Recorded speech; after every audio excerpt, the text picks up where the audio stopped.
తామర పురుగుకు అంతం చెప్పేందుకే వచ్చిందే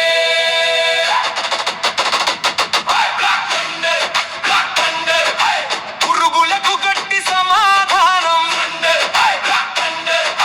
పంటలకు పూర్తి రక్షణ.